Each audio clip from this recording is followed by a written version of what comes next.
Bonjour, je profite du petit temps de latence pour préparer le petit salon pour les questions-réponses, pour prendre la parole. Allez-y. J'ai un petit souci parce que je vais vous présenter mon livre qui est un peu le complément de ce qui vient d'être dit. Bon, je ne savais pas que le propos allait être le même, sauf que je vais un peu plus loin puisque je suis un peu plus avancé dans mes recherches que mon collègue qui vient de vous présenter ses travaux. Voilà, donc Vladimir Ahmed Lopez, je vous présente mon livre qui s'appelle Abus de conscience, mais faut pas le dire, qui est un espèce de lexique de mots simples qui, prononcés devant un potentiel consommateur, suscite chez lui une envie irrésistible de passer à l'achat. Voilà. Donc un petit lexique tout simple qui va faire gagner énormément de temps aux communicants. Alors pour illustrer mon propos, je vais faire une petite expérience devant vous. Je vais avoir besoin d'un petit cobaye et vous allez mieux comprendre, je pense, la démarche et l'apport réel de ce livre. Voilà. Alors je vais prendre quelqu'un arbitrairement, je suis désolé.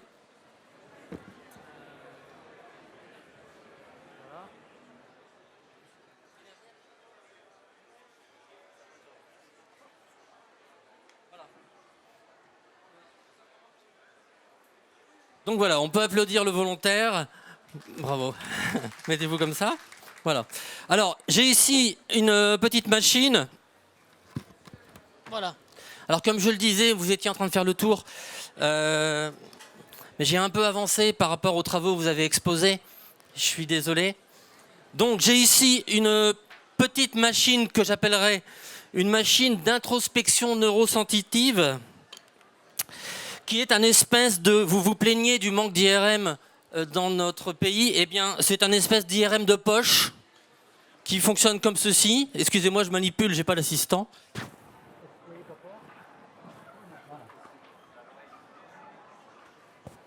Voilà, donc le tout est relié à ceci, donc l'IRM de poche, qui est un espèce de petite... Vous pouvez le tenir, merci. Et je relie le dispositif à ma prise USB. Ah non, ça c'est HDMI. Voilà. Donc je relie le tout à ma prise USB. D'accord? Donc monsieur, on n'a pas forcément l'air intelligent, mais je vous assure que c'est efficace. Alors, je vais demander à ce monsieur, vous allez pour l'instant ne penser à rien du tout. Rien. Vous chassez toutes vos pensées. Si ça peut vous aider, vous pouvez fermer les yeux. D'accord? Attention, ne vous approchez pas trop parce que quand même, c'est quand même qu'un prototype. Voilà. Alors maintenant, attention, monsieur, nous allons regarder ce qui se passe dans votre cerveau. Fermez les yeux, c'est parti. Bien, alors comme vous le voyez, il y a de la place. C'est gentil. Maintenant, je vais faire un petit test. C'est-à-dire que je vais utiliser des mots de mon lexique qui vont générer chez ce monsieur une pensée. Par exemple, je lui dis un mot, il pense tout de suite à quelque chose. Et surtout, vous ne prononcez pas le mot. D'accord? Vous êtes prêts pour le premier mot? Et vous y pensez très fort, fermez les yeux, ça vous aidera. Attention, si je vous dis salle de bain, on regarde. Canard. Évident. C'est évident. Bravo. On continue. Si je vous dis automobile, fermez les yeux. Vous me dites cheval. Volonté de puissance, de vitesse? Certainement. Et là, monsieur, je vais vous demander, attention, c'est un exercice assez difficile, je vais vous demander de penser à quelque chose qui vous ferait très envie. Là, tout de suite, maintenant, de quoi avez-vous envie? Allez-y, fermez les yeux.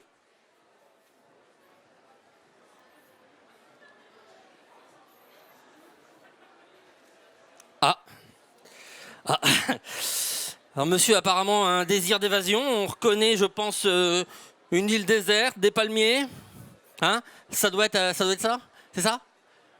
Non, d'accord. Voilà, donc vous voyez, parfois, l'interprétation n'est pas simple. Mais je pense que vous avez compris le principe. C'est-à-dire que j'utilise un mot simple et j'étudie la suscitation provoquée. D'accord? Alors, ce qui est intéressant, de noter ici, c'est qu'un vendeur de salle de bain, par exemple, sait qu'il doit vendre une salle de bain. Lorsque son client s'approche, il lui suffit juste de lui montrer un canard, voilà, et tout de suite, il sait que chez son client, ça va provoquer un désir d'achat de salle de bain. Je ne sais pas si vous êtes convaincus.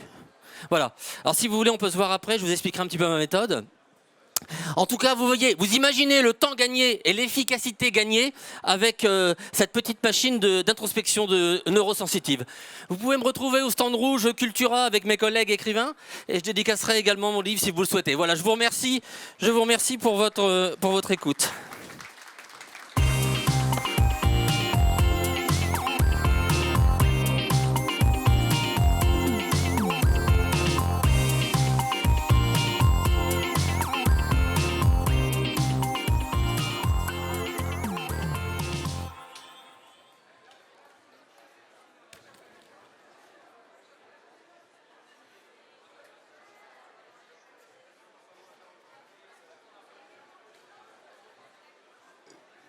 Bien, je vais demander à nos différents intervenants de cette séquence de bien vouloir me rejoindre sur scène.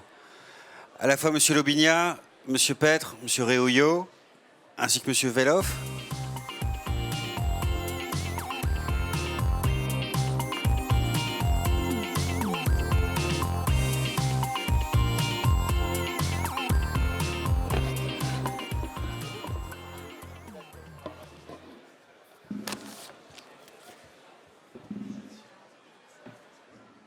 Bien, merci pour vos différentes interventions, à chacun d'entre vous.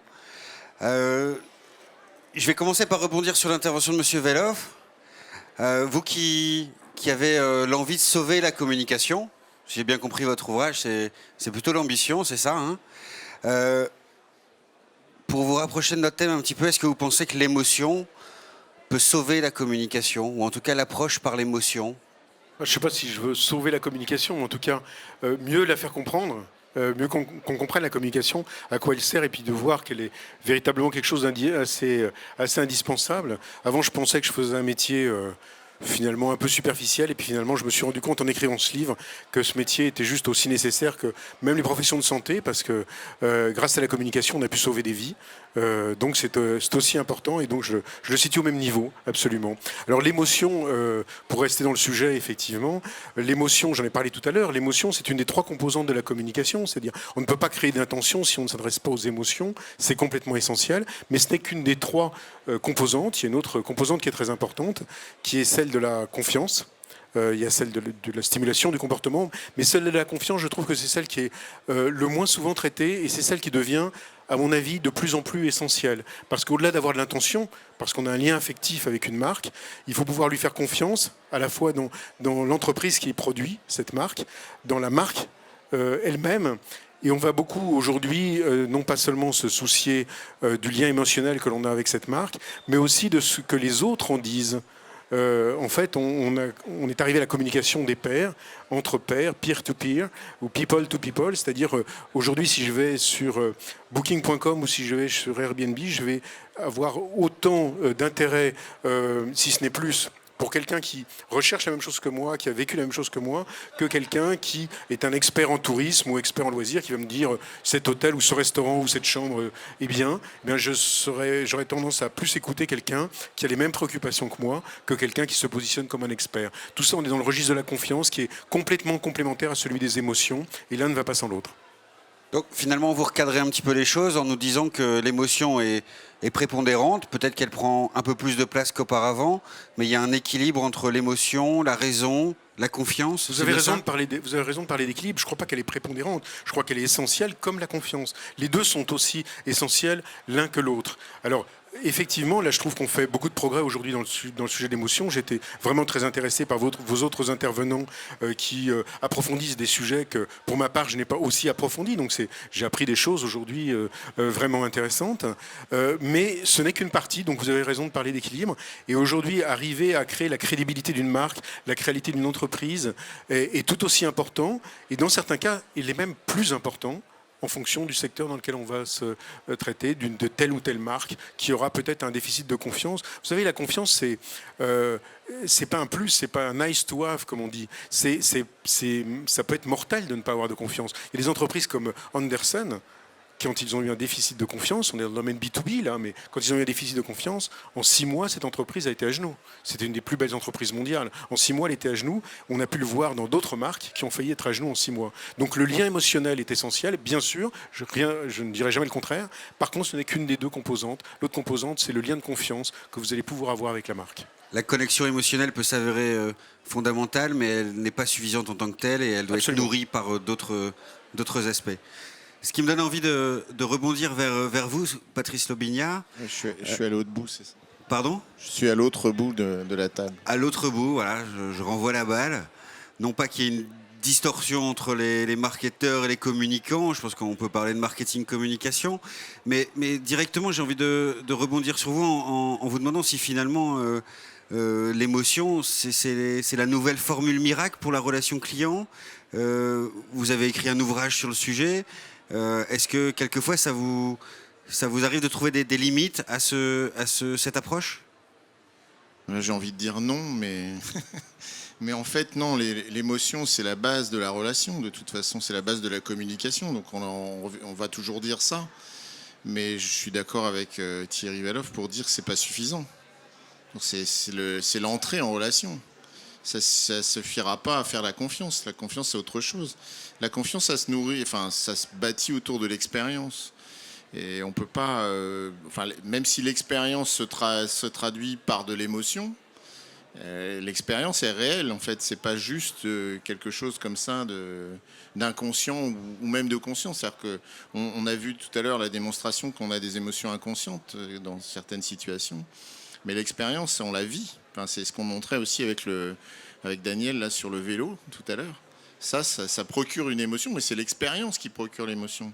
Donc la relation client finalement dans le temps, elle est nourrie par des émotions, mais elle est aussi essentiellement expérientielle et réelle. Elle ne peut pas être juste émotionnelle, c'est pas possible. Mais est-ce que vous auriez tendance à dire que l'émotion a quand même une réponse à tout ? Est-ce que, quelle que soit notre stratégie, marketing, communication, on peut essayer d'aller chercher des ressorts émotionnels ? Oui, on peut aller chercher des ressorts émotionnels dans toutes les situations, ça c'est un peu vrai. Il y a un article là-dessus qui vient de absolument. paraître chez Harvard Business School, peut-être que vous... Oui, rapidement, j'ai cité un chiffre tout à l'heure pour montrer que le client engagé a plus de valeur qu'un client ne serait-ce que très satisfait, ce qui est déjà bien. Donc on sait que l'engagement, c'est un niveau émotionnel plus fort en fait. C'est ça la différence finalement. Et donc on dépasse la satisfaction, quelque chose d'assez rationnel en fait. On est satisfait par rapport à un niveau d'attente, on fait des comparaisons. Là on mobilise tout notre cognitif en fait dans notre cerveau. Et tout ce qu'on avait comme référentiel nous permet de savoir si on est satisfait ou pas. Mais l'engagement, c'est au-delà. L'engagement, finalement, ça ne s'explique pas. C'est un peu comme quand on est amoureux, finalement, on n'arrive pas à dire pourquoi. Donc, Il y a une espèce d'alchimie comme ça qui se crée. Ouais. Mais ce que je voulais dire, c'est pas tellement l'émotion qui répond à tout, c'est notre intelligence émotionnelle. C'est un peu différent. C'est-à-dire que c'est notre capacité à comprendre l'émotion, et à gérer l'émotion chez les autres. On parle beaucoup de ça dans les nouvelles théories du management, notamment de l'intelligence émotionnelle. C'est le même ressort dans la relation client ? Absolument, parce que ça commence par les collaborateurs. C'est ce qu'on disait aussi tout à l'heure. Il faut que les collaborateurs soient bien avec eux-mêmes pour être bien avec les autres. Et pour comprendre les autres, il faut déjà se comprendre. Donc en fait, on travaille sur... C'est pour ça que je dis intelligence émotionnelle sans que les gens puissent dire je suis un idiot émotionnel. On l'a vu ça ce matin, mais on n'est jamais un idiot émotionnel. C'est-à-dire qu'on n'accepte pas les émotions qu'on ressent. Ouais, c'est ça. On n'est pas capable de les accepter, ou on a appris à ne pas les accepter ou à les cacher. À les refouler. À les refouler, absolument. Mais c'est la vraie réponse, à mon sens, de la communication et du marketing de demain, c'est la mise en œuvre de notre intelligence émotionnelle dans toutes les situations. Le dernier article de la revue dont on parlait tout à l'heure, qui est paru récemment, essayait plutôt de trouver des solutions à chaque objectif stratégique pour avoir des réponses comme ça presque systématiques, comme s'il y avait des casques. Votre regard là-dessus, c'est quoi? C'est toujours la même chose, c'est-à-dire qu'à partir du moment où on essaye d'être dans la méthodologie, on essaye aussi, forcément on revient à méthode, on revient à on théorise. On théorise et on revient à de la rationalité. Donc on est en train d'expliquer qu'à chaque case, chaque situation. Mais on voit bien que c'est une complexité d'infini, une infinité finalement de situations qui fait qu'on doit toujours être en train de s'adapter. On n'est pas dans la vérité de cette situation a provoqué cette émotion. On est dans quelque chose de beaucoup plus fin et qui est en fait très individuel. C'est-à-dire que notre ressenti émotionnel dans une situation, il peut même être... Alors il est forcément différent si on est des personnes différentes, ça c'est certain. On peut le mesurer en IRM, ça je pense qu'il n'y a pas de souci, il y a un intervenant qui nous le dira. Mais en même temps, il est évident que la situation changeant dans le temps, la même personne ne la vit pas de la même façon. Donc nos émotions sont aussi très fluctuantes dans le temps. C'est individuel, mais quand on est une marque et qu'on essaie de s'adresser au plus grand nombre, alors on essaie de jouer sur les émotions de masse ou est-ce qu'on raisonne en fonction de ces émotions, de ces valeurs de marque? On va retrouver un discours mathématicien, c'est-à-dire qu'on va utiliser la loi des grands nombres et on va se dire ce qui s'applique au plus grand nombre nous satisfait. Donc on ne va pas traiter ceux qui vont émotionnellement passer à côté. Là, tout à l'heure, dans le film des chiens hot dog, déjà, je pense que c'est un film qui serait interdit en France parce qu'on n'a pas le droit de traiter les animaux de cette façon. Chez nous. C'est vrai. Alors j'attends les réactions. Il y aura une diffusion apparemment à partir de la période estivale. Il va y avoir du buzz, comme on dit. Voilà. Et d'une part, et d'autre part, il y a aussi des gens qui se disent mais qu'est-ce que tu fais avec ce chien, quoi. Voilà. Donc chacun va réagir différemment. Et puis quand on va l'avoir vu 2 ou 3 fois, on va se dire ah oui, finalement c'est marrant parce qu'il saute sur le gars qui s'est gratté la barbe. Bon, et à chaque fois qu'on va le regarder, on aura des émotions différentes. C'est à peu près sûr. Donc je pense que le message des marques, oui, il doit être personnalisé, il doit être le plus individualisé possible. Alors c'est ce qu'on montre dans je reviendrai plus tard sur ce que vous venez de dire en disant on a à chaque fois peut-être des émotions différentes dans la suite de notre échange. Oui, mais pour le moment, j'ai envie de me tourner vers Daniel Reollo, avec qui vous avez donc travaillé, puisqu'on parlait des stratégies de marketing communication et qu'on a la chance d'avoir un annonceur comme Decathlon présent parmi nous aujourd'hui. Quelle émotion cherche à créer Decathlon dans ses campagnes? Quelle approche elle a par rapport à l'émotionnel? Mais nous, comme il a dit, Patrice, c'est pas en soi-même l'objectif d'aller chercher l'émotion. Nous, c'est de faire vivre des expériences pour lesquelles chacun des sportifs qui vient chez nous, ils vont y être enchantés. Et là, quand tu vivres ça et tu pars enchanté, normalement, tu as des émotions. Et ça, ce qui est génial, c'est qu'après, ils vont les partager avec nous. Et comme je disais, ça nous fait aussi des émotions. C'est ce qui nous donne envie d'aller encore plus loin.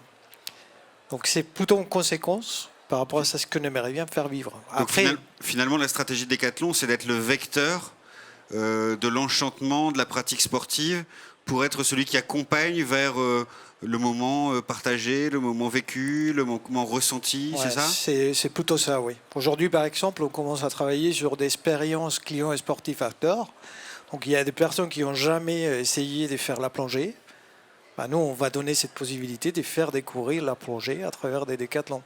C'est finalement d'être la marque qui accompagne l'expérience. Accompagner l'expérience. Ouais. Mais qui est présente pour son client et qui l'emmène vers des nouvelles aventures. Des nouvelles aventures, des découvertes, des pratiques. Et c'est ça ce qui nous intéresse.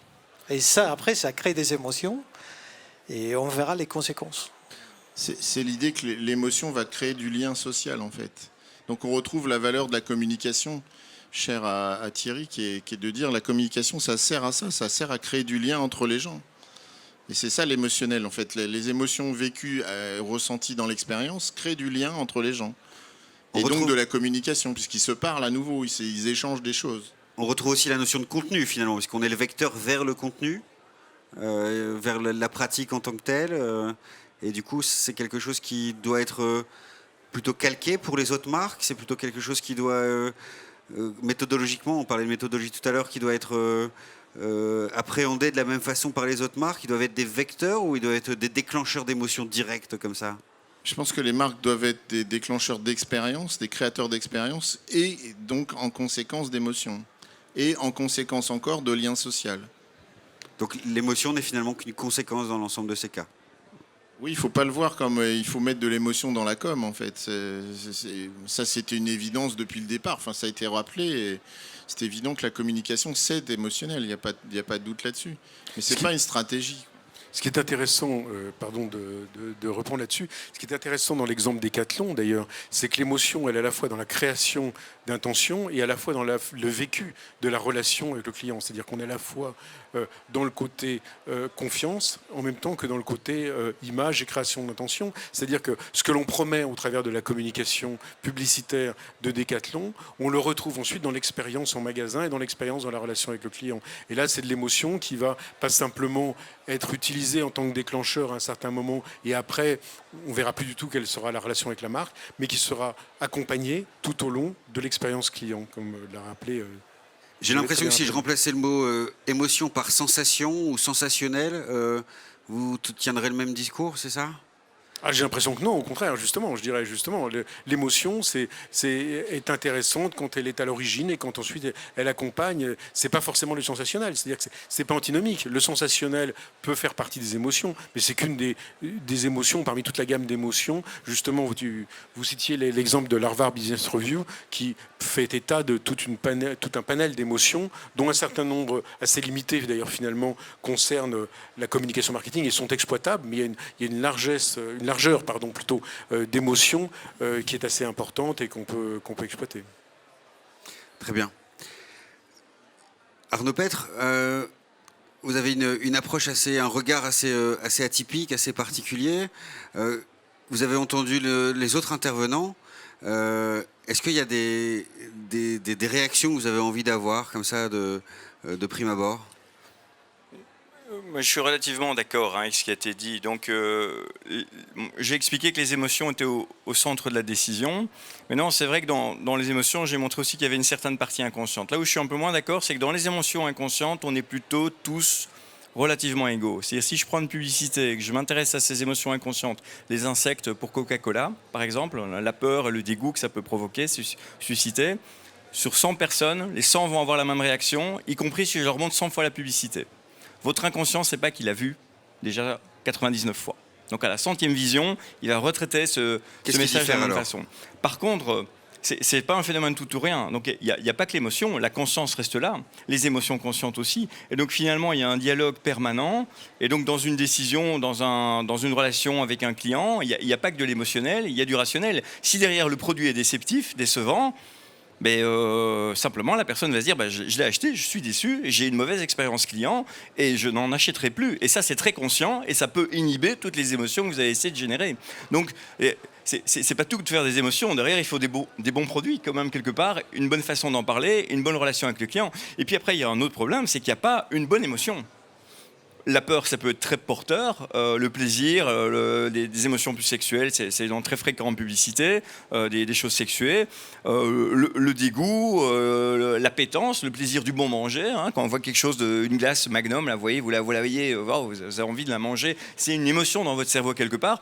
Et donc après, c'est pas si facile pour l'annonceur de décider c'est quoi mon domaine, c'est quoi ma sphère émotionnelle, qu'est-ce que je veux véhiculer quelque part comme valeur. Finalement, c'est les key values de l'entreprise, c'est les valeurs qu'il veut, le type de relation qu'il veut avoir avec son client. Et donc, il n'y a pas une recette simple. Et ça, je pense que pour les gens qui sont inquiets, c'est rassurant. Ça veut dire que la recette pour me séduire moi et la recette pour me séduire vous est sans doute pas la même recette parce que visiblement, on n'a pas le même niveau de sportivité pour Décathlon.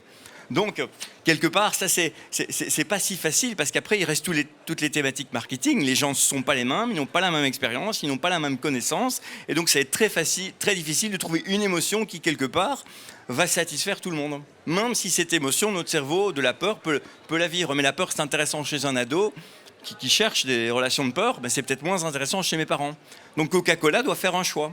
Là derrière. Et donc, il n'y a pas un truc qui marcherait pour tout le monde. C'est à la fois quelque part rassurant, et puis c'est pour les marketeurs un gros problème, et pour les communicants, parce qu'il n'y a pas une recette quelque part applicable à tout le monde. Et on est de nouveau dans des thématiques marketing, de segmentation, de définition des cibles, de one-to-one. On se dit, mais finalement, chaque personne est tellement différente qu'en fait, une bonne communication serait adaptée à la personne unique. Et là, on n'y est pas encore. Alors il y a une promesse avec Internet d'aller vers ça, mais la publicité programmatique, etc. Data, mais voilà. Mais ce sera pas facile. Ce sera sans doute même impossible finalement.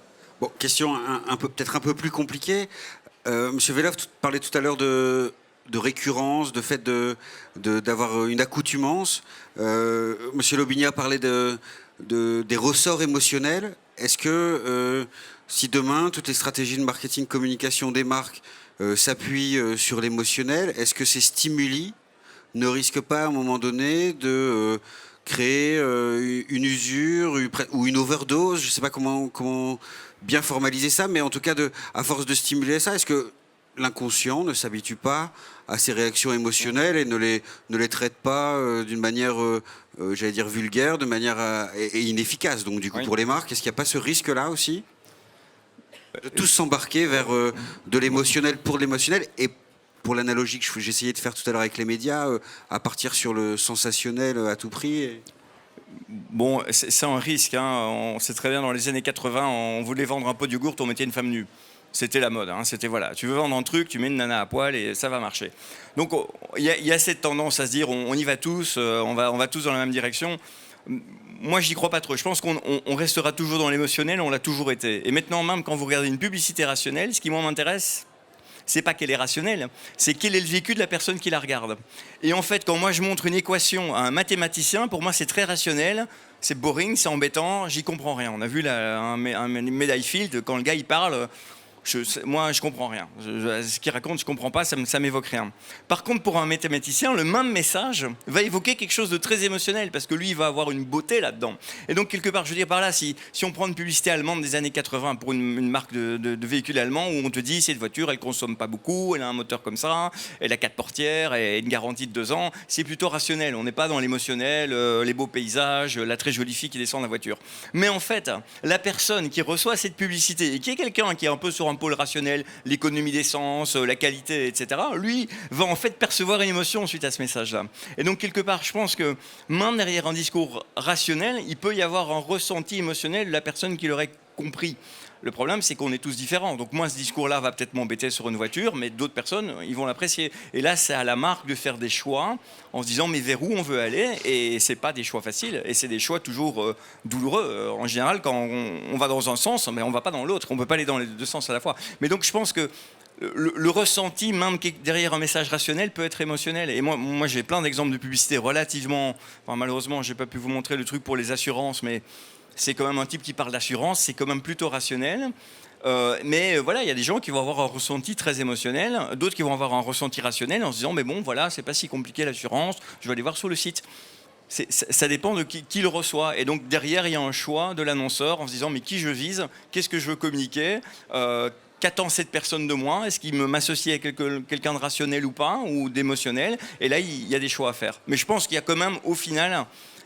Même dans des trucs très rationnels, toujours quelque chose d'émotionnel. Toujours quelque chose d'émotionnel. C'est-à-dire que quand vous êtes comptable et que vous voyez un beau bilan bien fait, etc., moi je trouve ça très rationnel, mais je pense que le comptable, il a une petite excitation de voir que les moins et les plus, ça s'équilibre et que le total fait 0 et que son bilan est correct.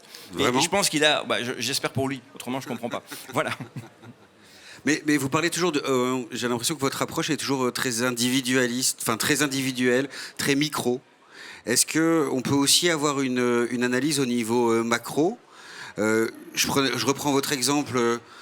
Aujourd'hui, les pubs des années 60, je pense à la série d'ouvrages, vous savez, les pubs sexistes qu'on ne verra plus jamais, etc. C'était en 3-4 ouvrages. C'est paru aux éditions Kawa, il me semble. Elles ne fonctionneraient plus, ces pubs-là. Est-ce que finalement, on n'a pas aussi les pubs qu'on mérite?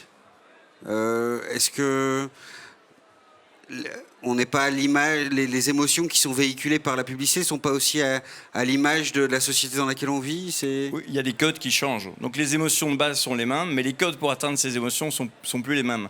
Par exemple, maintenant, la fille toute nue dans une publicité, ça marche plus. Pourquoi? Parce qu'il y a Internet et que les gens n'ont pas besoin de regarder la pub pour voir une fille toute nue. Donc, en fait, voilà, les codes ont changé. Par contre, les émotions qui sont derrière, donc je veux dire la peur, le dégoût, l'excitation sexuelle, l'appétence, l'addiction, enfin enfin, ces émotions de base, on va dire, elles sont là, elles étaient là, elles sont là chez le bonobo, elles sont là chez le rat, le chimpanzé, enfin, vraiment chez tous les mammifères, elles sont présentes. C'est les mêmes dans le même endroit du cerveau. C'est rigolo, vous regardez le cerveau d'un bonobo, vous lui montrez une banane, c'est à peu près la même chose que quand moi, vous me montrez un magnum, hein, donc une glace. Donc c'est assez commun. Maintenant, les codes pour atteindre ces émotions, ils sont évidemment totalement liés, ils sont locaux.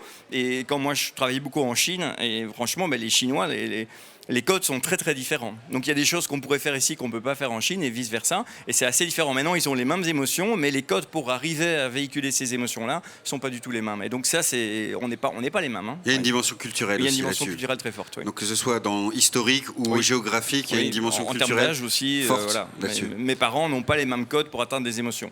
On entend. Ouais. Très bien. Monsieur Velov, je me retourne vers vous. Vous qui êtes le dirigeant d'une agence de communication globale, on peut dire ça. Vous avez entendu Monsieur Petre énoncer un petit peu la manière dont il travaillait, le neuromarketing, les IRM, etc. Vous, en tant que dirigeant d'une agence de communication parisienne et française, j'imagine que vous connaissez les différences de législation qu'il peut y avoir entre la France et la Belgique. Est-ce qu'il y a des moments où vous dites dommage que cet outil ne soit pas à ma disposition? Est-ce que vous auriez envie d'utiliser ce neuromarketing pour venir valider des campagnes, pour venir vous aider? Est-ce que vous considérez que ça pourrait être un bon outil d'aide à la décision ou Aujourd'hui, déjà, on n'aura pas de problème pour l'utiliser. Enfin, moi, je fais partie d'un réseau international présent dans 50 pays. Je veux dire, donc, je peux très très bien, facilement aller en Belgique ou ailleurs pour essayer de le faire. Le problème que vous évoquez, je pense qu'il y a derrière, c'est plus qu'un problème de légalité, c'est un problématique d'éthique que vous avez abordé tout à l'heure d'ailleurs. C'est-à-dire, est-ce que c'est de la manipulation et de l'influence là aussi?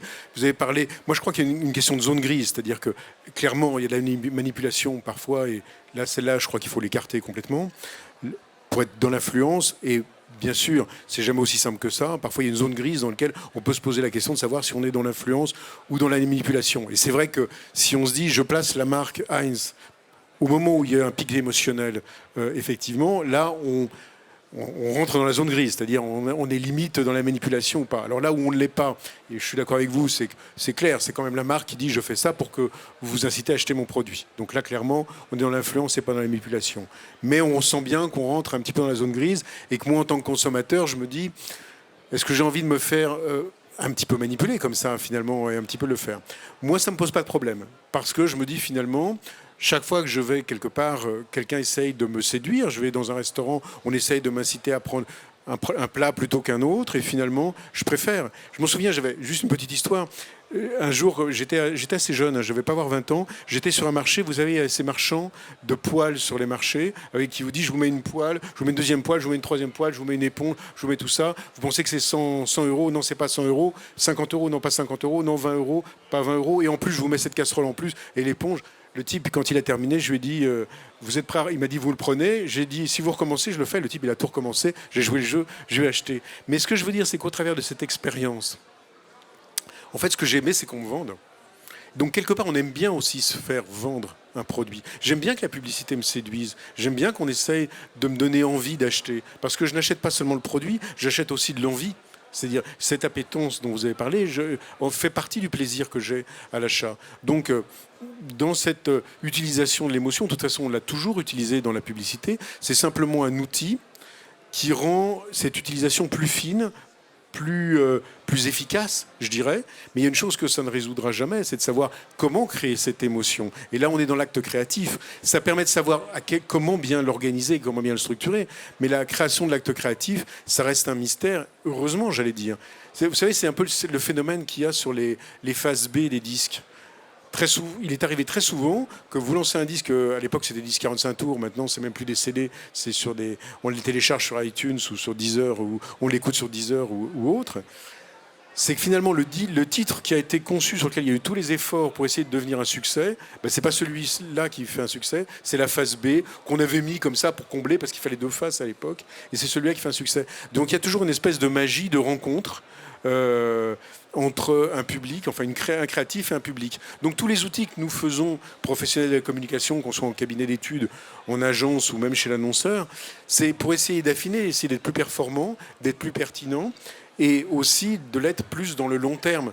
Vous savez, un bon commercial, c'est pas quelqu'un qui vous vend bien quelque chose dont vous n'avez pas besoin. C'est quelqu'un qui va vous vendre plusieurs fois. Et comme vous n'êtes pas bête, vous allez acheter quelque chose. Vous n'allez pas revenir si on vous achète et si vous faites avoir. Merci. Monsieur Lobigna, je reviens vers vous. Est-ce que dans vos réflexions sur le marketing émotionnel, il y a un moment donné, vous avez fait un petit détour vers le neuromarketing? Oui, j'ai lu, j'ai regardé ce qui se faisait en neurosciences, oui, forcément. Surtout sur la dimension sociale, en fait, parce que c'est ce qui m'intéresse dans l'idée que les marques vont évoluer. On peut penser aujourd'hui que les marques qui ne créent pas de lien social vont disparaître. Donc c'est aussi l'idée, pour répondre tout à l'heure, est-ce qu'on a une vision macro de à quoi servent les émotions? Pour moi, c'est cette vision-là, c'est-à-dire en fait, comme on va évoluer dans un monde de plus en plus techno, de plus en plus robotisé, de plus en plus, d'ailleurs on parlera je crois d'intelligence artificielle, la différence c'est notre volonté de recréer du lien. Et la nature de la connexion? Oui, et c'est ça le rôle de la rencontre ou de la magie de la rencontre dont on vient de parler. C'est la rencontre humaine, c'est les échanges, c'est ce qui se passe entre un praticien, enfin un décathlonien et un sportif. C'est de quoi on parle en fait. La communication aujourd'hui, c'est pas seulement subi, parce que là on est en train de dire on envoie des messages pour créer des émotions, mais on est capable, nous, de vivre des émotions sans qu'on nous envoie de messages, en fait. Essentiellement, d'ailleurs, dans notre activité de tous les jours, on vit des émotions, on rencontre des gens, on n'a pas besoin de messages pour ça, en fait. On a une mémoire, on a un vécu, un historique qui fait que... Donc, effectivement, ça devient difficile, probablement, de créer de l'émotion à travers des messages, et il faut être très créatif aujourd'hui pour y arriver. Mais nous, en être humain, on vit des émotions sans arrêt. Enfin, je veux dire, il suffirait que je fasse tomber une chaise ou ça crée une émotion tout de suite, quoi. Donc l'émotion, elle est tout le temps avec nous. Ce qui est intéressant, c'est est-ce que cette émotion va créer du lien avec les autres? Est-ce que je vais pouvoir la partager? Et c'est, à mon avis, c'est ça le futur. On va vivre avec de la techno partout, des choses froides en fait. Et quelque part, on aura de plus en plus besoin de retrouver une émotion chaude, en fait, des émotions chaudes qui sont ce qui nous rassemble, ce qui fait qu'on est là aujourd'hui sur une scène et qu'il y a un public et qu'on dit des choses et qu'on s'écoute. Donc une entreprise lambda qui aurait une communication tout à fait classique et qui voudrait mettre en place une relation émotionnelle, une connexion émotionnelle avec son public, ses clients, ses prospects. Vous commenceriez par lui dire quoi? C'est vous le conseillez au quotidien. Oui, bien sûr. Ma première idée, c'est de lui demander quelle est sa mission sociale, en fait. C'est-à-dire à quoi elle sert. Voilà. Qu'est-ce qu'elle apporte dans la vie des gens? Si on ne sait pas ça, ça ne sert à rien de faire de la communication. Je pense qu'on serait tous d'accord pour dire ça. Et donc, c'est la première question. Et après, c'est comment je vais transmettre cette mission sociale sous forme de message qui correspondrait à ce que vit mon client quand il a le produit. Parce que c'est ce qu'on disait tout à l'heure. Si j'achète un produit et que je suis déçu, communication, émotion ou pas, ça ne sert à rien, en fait. Ça ne marchera jamais. Donc, de toute façon, il faut que quand je vis ce produit, je retrouve les émotions qui sont dans le message que la marque essaye de m'expliquer, de porter et qui correspond à sa mission sociale. Donc c'est pour moi une sorte d'alignement entre quelle est ma mission, qu'est-ce que j'ai envie de faire vivre comme expérience et comme émotion à mon client, et est-ce qu'on est aligné entre ce que je raconte et ce que lui ressent. Voilà, en gros c'est ça. Ça paraît facile comme ça, mais et en même temps, c'est qu'est-ce que lui va raconter après, c'est-à-dire qu'est-ce qu'il va partager, et est-ce que ce qu'il va partager correspond à ce que je voulais porter comme message et comme mission sociale. On revient sur le ressenti, la perception, finalement. Oui, tout ça, c'est du ressenti, bien sûr. Arnaud Pêtre, quel rôle joue à votre avis le cerveau dans ce déclenchement de ces émotions et dans le tri que le cerveau peut faire des émotions? Bon, alors, moi, je suis un réductionniste scientifique pur et dur, c'est-à-dire que pour moi, tout se passe dans le cerveau. Donc, je veux dire, quel rôle joue le cerveau? Il joue tous les rôles, entre guillemets. Je pense que c'est pas donc dans même quand on ressent quelque chose ailleurs dans le corps, c'est le cerveau qui le commande? Ah oui, quand on ressent de la douleur au bout du pied, c'est le cerveau qui commande. Alors si je vous coupe quand la tête, notre... l'intestin, ça passe pas, un truc, machin, un pincement de cœur, un sentiment d'oppression parce qu'on est stressé et tout ça, c'est bien dans votre cerveau que ça se passe. Ça, a priori, c'est même un fait scientifique. Alors bon, peut-être On va peut-être avoir mais en fait, soit c'est là, soit c'est dans votre orteil ou dans l'au-delà. Donc, si vous n'êtes pas spiritualiste, en effet, c'est dans votre cerveau que ça se passe. Mais non, c'est pas parce que ça se passe dans le cerveau qu'on sait tous de ce qui se passe, parce qu'on comprend pas très bien le cerveau. Son fonctionnement est très complexe. Il fonctionne aussi en réseau. C'est-à-dire que l'idée qu'il y aura un bouton d'achat, qu'il y aura un bouton d'émotion positive, mais non, quand j'ai une émotion positive, ça déclenche dans tout mon cerveau. Et donc si moi, je veux qu'un annonceur déclenche des émotions positives, le boulot, c'est un gros boulot, parce qu'en fait, c'est pas un petit point dans le cerveau, c'est dans tout le cerveau que ça se passe, c'est que ça va ricocher, etc. Et puis après, il y a l'expérience de la personne, et on en a beaucoup parlé, donc l'expérience n'est pas la même. Et donc comme les gens n'ont pas eu la même expérience, pas la même culture, pas le même know-how, pas le même bagage, pas eu les mêmes lectures, pas vu les mêmes publicités, bien sûr, il ne va pas se passer la même chose pour tout le monde. Et donc, quelque part, on est, dans notre cerveau primitif, on est relativement égaux, mais dans tout le reste de notre cerveau, on est tous très différents. Et donc, ça vient induire du bruit, ça vient induire de la difficulté. Et du coup, il n'y a pas une recette magique qui ferait qu'on peut toujours atteindre son objectif. Ben non, on pourrait l'atteindre éventuellement sur une personne en la connaissant, mais comment est-ce que je peux la connaître ? Qui je suis pour pouvoir connaître vraiment une personne. Je ne peux pas vous connaître en fait, je ne suis pas vous. Et donc en fait, on n'y arrivera jamais. Donc les gens qui pensent qu'on va pouvoir décoder votre cerveau et vous comprendre et vous envoyer la bonne pub, on n'y arrivera jamais parce que personne ne pourra vous connaître, avoir eu votre vécu. Et même votre frère jumeau n'a pas eu exactement le même vécu. Il a eu d'autres expériences, d'autres petites copines, d'autres relations, d'autres profs, d'autres classes, etc.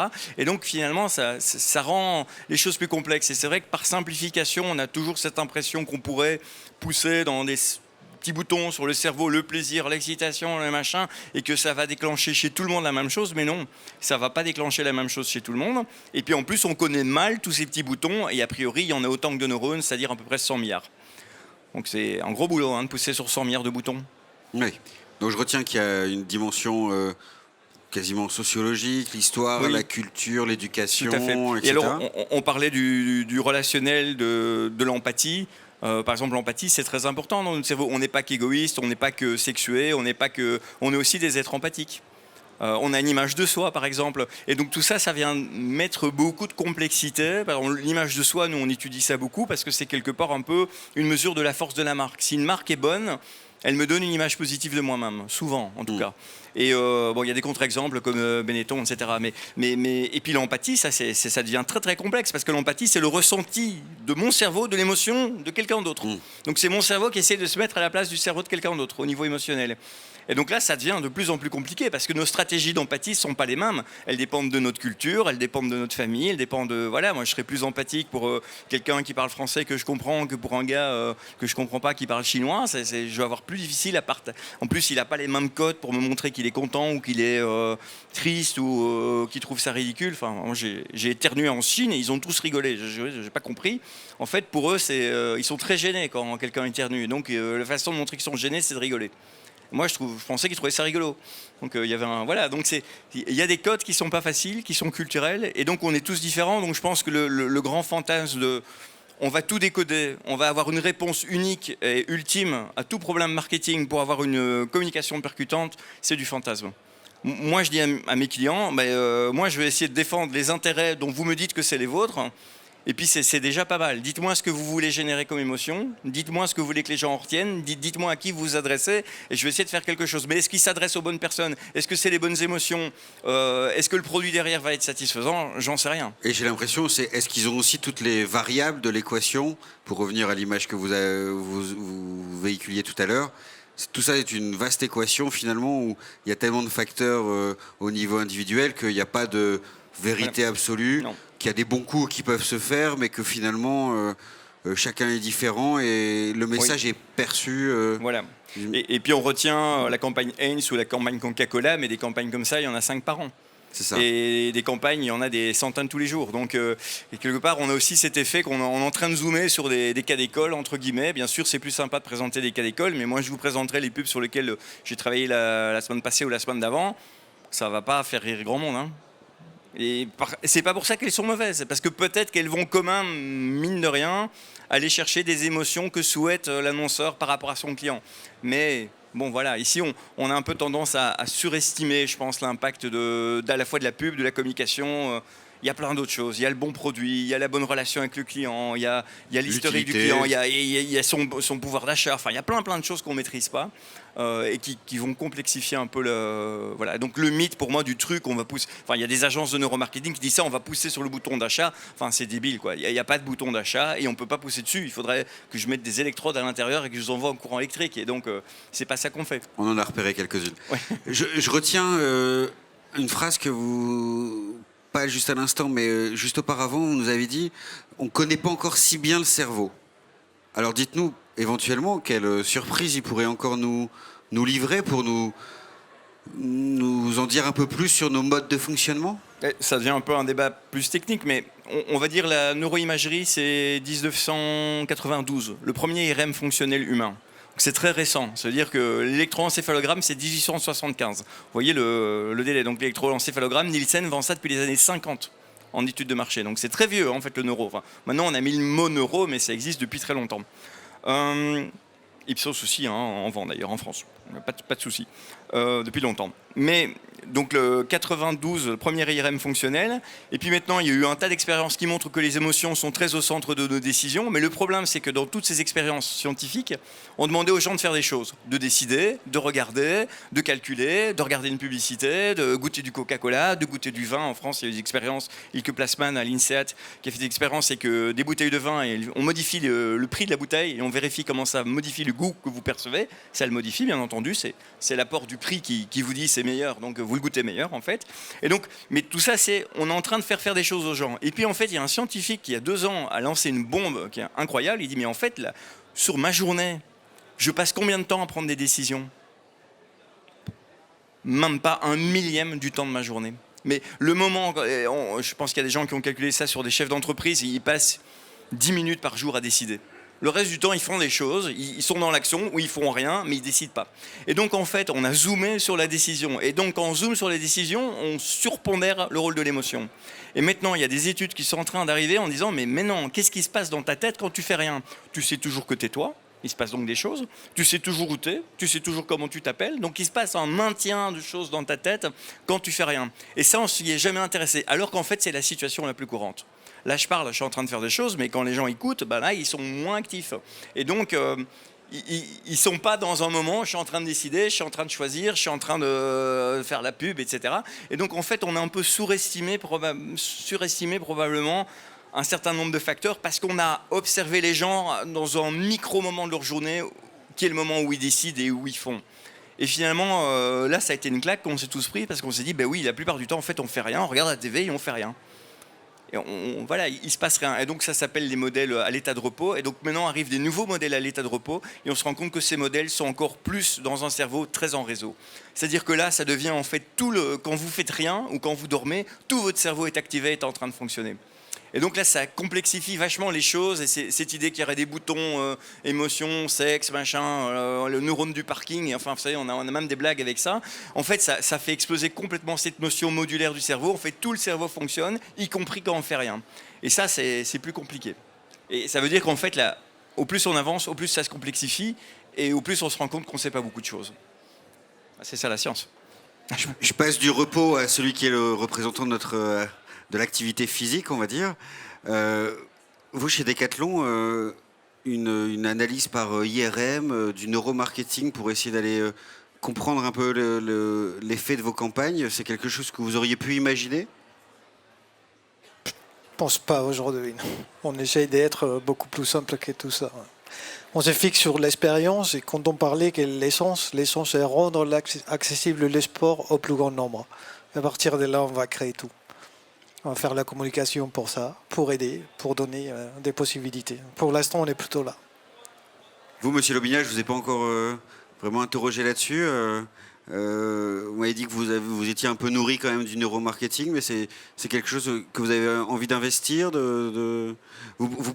J'ai envie de vous poser la vraie question. Est-ce que vous pensez qu'on devrait y aller un peu en France et que on fait un petit peu, on a un petit problème avec l'éthique pendant ce temps-là. Moi, je finis juste ma question. J'ai vu un reportage pour travailler cette conférence là sur France 2, emmené par Élise Lucet. J'imagine qu'un certain nombre de personnes l'ont vu.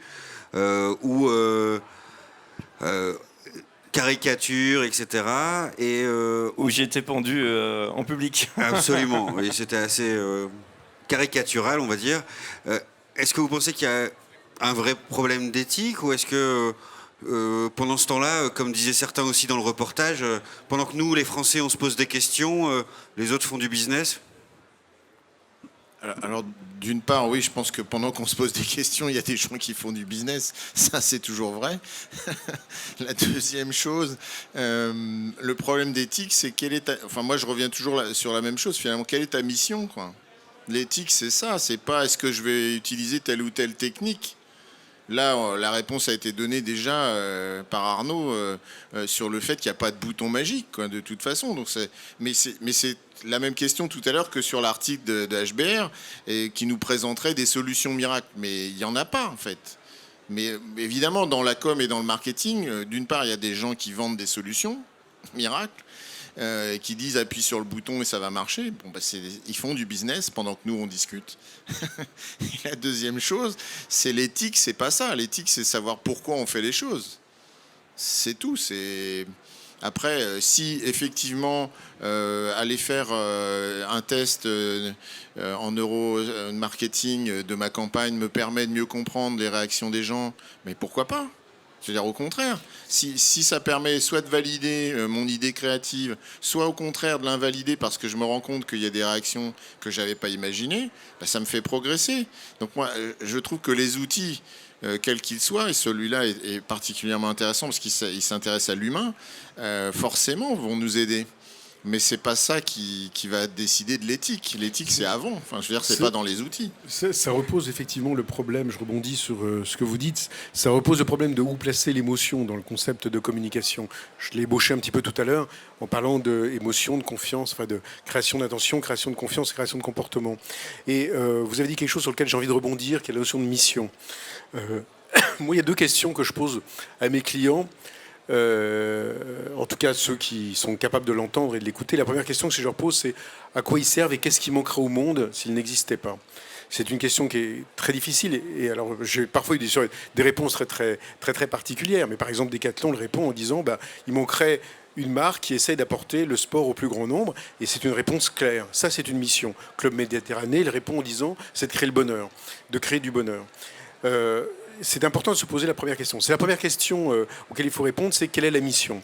C'est tout ce qui est tout en haut. Et tout de suite après arrive une deuxième notion, qui est la notion de valeur. Et c'est à partir de cette mission et de ces valeurs qu'on va pouvoir créer le lien entre l'émotion et la raison, ou en tout cas le raisonner pour être un petit peu plus prudent, parce que la raison n'est pas toujours rationnelle.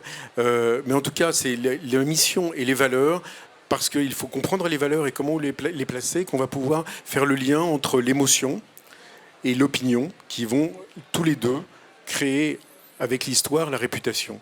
Parce que finalement, c'est de la réputation après qui va nous permettre de se dire on achète ou on réachète ou pas le produit. Donc où placer l'émotion, c'est un élément indispensable à nouveau qu'il va falloir faire rentrer en cohérence avec les opinions, avec un élément ciment qui sera la mission et les valeurs. Un dernier mot peut-être, Monsieur Veloff.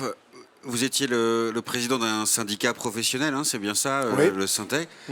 Vous devriez présenter devant les pouvoirs publics une motion qui devrait changer la législation sur le neuromarketing. Quels arguments vous avanceriez alors? Mais pourquoi changer est-ce qu'elle est si contraignante? Elle est si contraignante que ça? Je ne connais pas clairement la loi. Pas d'IRM. Qu'est-ce que dit la loi?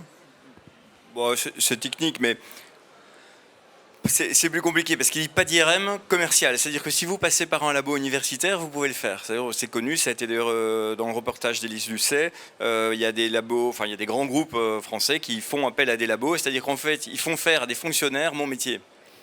Et ce qui est pour moi un peu choquant parce que finalement, c'est des fonctionnaires d'État, des chercheurs, fonctionnaires, qui vont faire un boulot appliqué qui est quand même pas vraiment de la recherche scientifique. Donc en France, c'est possible par ce biais-là. Maintenant, rien ne vous empêche, vous, en tant que groupe, individu, collectivité ou entreprise, d'acheter un IRM. Ce qui est interdit, c'est de louer des IRM aux hôpitaux. Donc voilà. Alors après, on pourrait se dire, mais c'est parce que dans les hôpitaux, il n'y en a pas assez, à part que les IRM qu'on loue pour faire de la neuroimagerie fonctionnelle ne sont pas les mêmes que ceux des hôpitaux, donc on les loue à des centres de recherche universitaires et pas à des hôpitaux. Donc en aucun cas, on sera en conflit avec des patients. On sera éventuellement en conflit avec des chercheurs, à part que les chercheurs, ils travaillent de 9h du matin à 6h ou 7h du soir, et donc nous, on prend les machines de 7h du soir à 10h du soir, et le samedi et le dimanche. Et donc voilà, donc quelque part ça rentabilise la machine et dans tous les pays du monde on trouve ça plutôt comme une source de financement intéressante pour la recherche scientifique, tout comme les labos font des expériences pour des groupes pharmaceutiques et des choses comme ça qui sont aussi des recherches appliquées et donc finalement c'est un peu la même logique. Alors pourquoi c'est interdit en France ? Honnêtement, je pense que c'est un mystère. Bon, ça m'arrange, hein, donc je ne vais pas cracher dessus. Les gens viennent chez moi, c'est très bien. Mais c'est un mystère et je pense que ça a été ourdi par un gars qui a voulu garder cette activité pour son labo et qui d'ailleurs maintenant s'est barré en Suisse. Enfin bon, peu importe. Mais parce qu'il n'y a aucune explication logique. Enfin, est-ce qu'on peut empêcher un marketeur de bien communiquer, de faire des bonnes publicités ? S'il fait des mauvaises publicités, on va dire mais t'es un mauvais gars. Là, tu ne recommences pas ça. Ça coûte très cher la pub. Hein. Les gens n'imaginent peut-être pas, mais on est sur des centaines de milliers d'euros pour diffuser une publicité à la télévision, voire des millions d'euros. Donc, en France, si on va à l'échelle internationale, moi j'ai des clients qui mettent 400 millions d'euros en une année pour diffuser une pub. Donc, bien sûr, si c'est pas bon, ils ont perdu beaucoup d'argent. Et quand il y a de l'argent qui se perd, derrière, il y a des restructurations, des personnes qui perdent leur poste.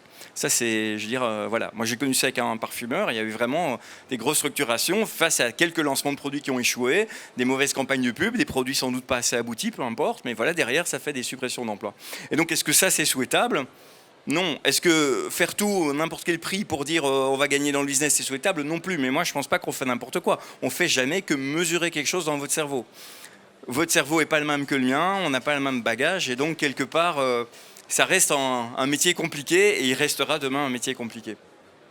Le mot de la fin, monsieur Velof, s'il vous plaît. En tout cas, juste une précision, puisque vous m'avez eu la gentillesse de m'interpeller là-dessus. Je fais partie, c'est un sujet dont on pourra se saisir, je fais partie d'un comité de travail qui s'occupe de la filière communication. C'est une volonté avec Mercedes Serra, c'est ça, qui vient d'être reconnue comme filière. En fait, c'est une demande du ministère de l'économie d'il y a 2 ans, qui était de créer une filière, au même titre qu'il y a des filières dans l'industrie. Il y a la filière de la métallurgie, du textile, par exemple. Il n'y en avait pas dans les services, ce qui est un peu une bizarrerie. Surtout qu'il faut savoir que 60% des métiers en France sont dans les professions de service aujourd'hui, presque 60%. Et donc, c'est créé 3 nouvelles filières, dont une des 3 est la filière communication, dont je fais partie, et avec des groupes de travail. Donc, c'est tout à fait une question qu'on pourra remonter au niveau de la filière pour avoir des questions et des demandes au gouvernement, puisqu'on sera l'interlocuteur officiel du gouvernement pour toutes les questions de communication. Pour avancer encore vers une communication plus efficace. Bien, je vous remercie, monsieur Velof, monsieur Petre, monsieur Lobignat, monsieur Reoyo, pour ces éclairages intéressants sur le marketing émotionnel. Je rappelle les séances de dédicaces sur le stand Cultura pour à la fois vous-même, monsieur Velof, et monsieur Lobignat, 16h30, 17h, pour retrouver le public. Merci à tous. Merci.